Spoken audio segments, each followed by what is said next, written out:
الحدوتة رقم 150 هنكمل فيها قرايتنا في بحث البركة، ونقول إن طالوت ملكا، يعني بيكلمنا الباحث عن عناد بني إسرائيل ومن خصال بني إسرائيل على مر التاريخ العناد حتى مع الله.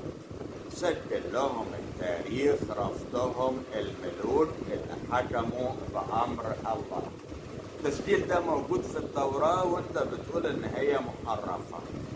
لم ولا واعتراضهم الأول بدأ من عند أبيهم إسرائيل ابن آدم، واللي اعترض على أمر الله ان يحكم أخوه إدريس ابن آدم.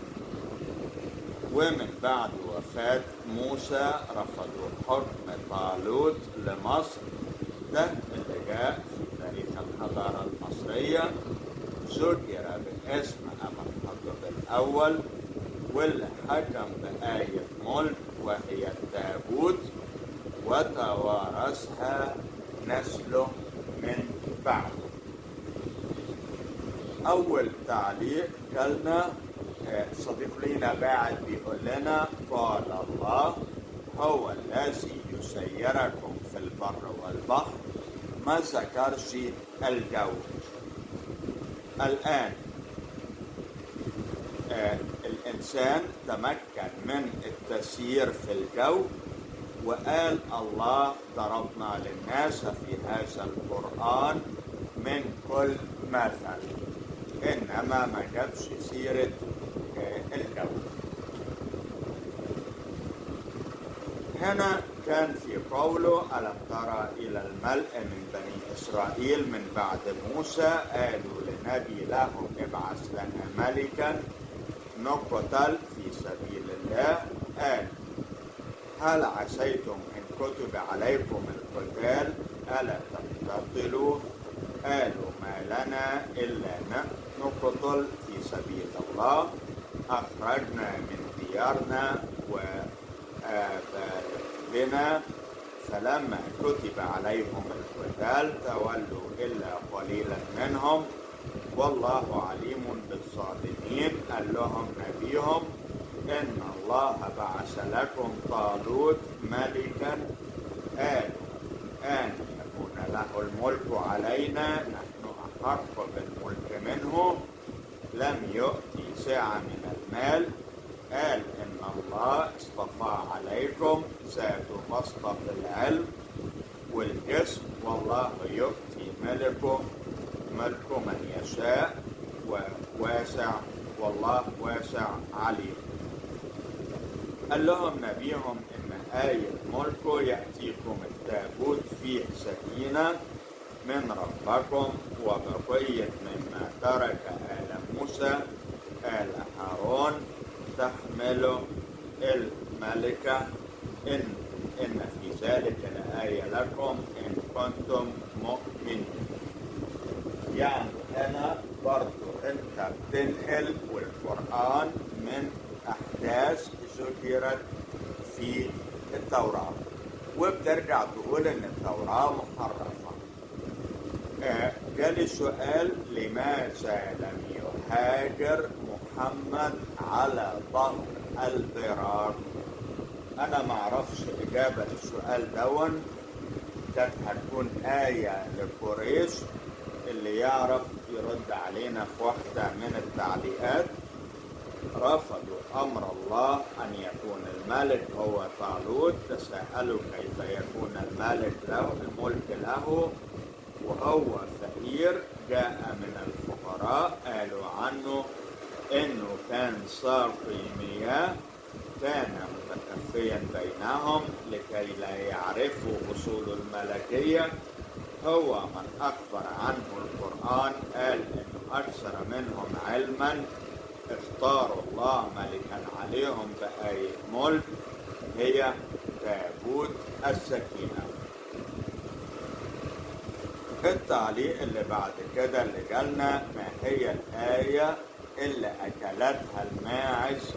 يا ترى هتكون رضاعة الكبير محدش عارف الآية.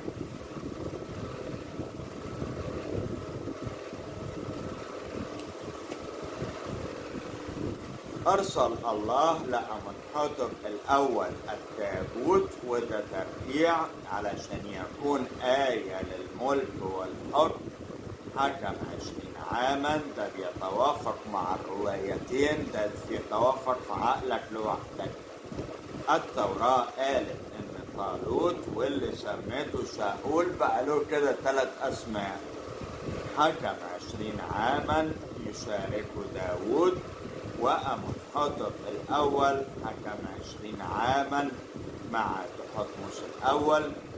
تحتمس الأول كان بيحكم بلاد النوبة بعد قتله لقائد الغزاة واللي كانوا يحتلون الأرض، ما حكم مصر كلها إلا بعد وفاة أمنحتب الأول، وولى مكانه وليا له من أهل البلاد دي خاضعا لملكه.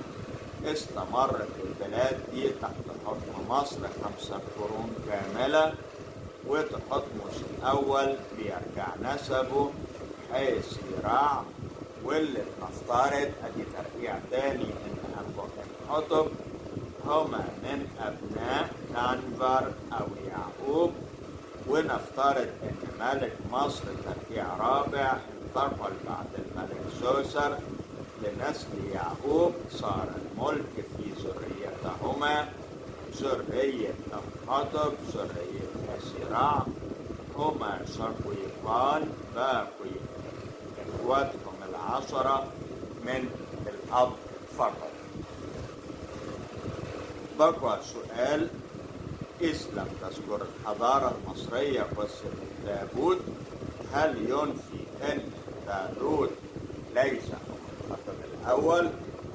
أدي ترقيع جديد. الحقيقة أن التابوت كان موجودا فعليا، كان في اقرار في التوراة والإنجيل بآية الملك تابوت. فلننظر من توارث التابوت. توارثه من بعده داود اللي هو بيعتقد ان هو تحتمس الأول، من بعدهما سليمان اللي هو تحتمس الثالث حسب الترقيع بتاعه. ملكوا بآية الملك مشارق الأرض ومغاربها. ظل هذا التابوت متوارثا. تحتمس الأول كان بيحكم بلاد النوبة فقط أثناء حكم أمنحتب الأول، ما حكمش مصر كلها إلا بعد وفاة أمنحتب الأول، ورث عنه الحكم، وحد بلاد النوبة مع بقية بلاد مصر، وده فيما بعد. في فيديو على التيك توك كان موجود عليه تعليق استرعى انتباهي. واحد مسافر عبر الزمن جاي لنا من العصر النبوي علشان يبلغ المسلمين كيف كان محمد بيمشي، وكمل التعليق وقال: الحمد لله على نعمة العقل. كان الفرق بينهما في العمر 6 شهور. يحيى هو الملك اللي حمى عيسى، ساعده على انتشار الديانة المسيحية على وجه الأرض. الديانة المسيحية اعتمدت في نشرها على المحبة مش على السيف، لذلك تبقى لمصر قدسيتها. كانت منبع الديانة المسيحية إما للسيد المسيح لما اتولد في فلسطين. ده ترقيع جديد. من تعليق لنا: من الذين يتوبون عن الغناء والموسيقى ويذهبون للقتل والسبي والفساد. سؤال اللي يعرف الإجابة يبعث لنا في التعليقات. وتبقى النقطة الفارقة في اتفاق الإسلام والحضارة المصرية القديمة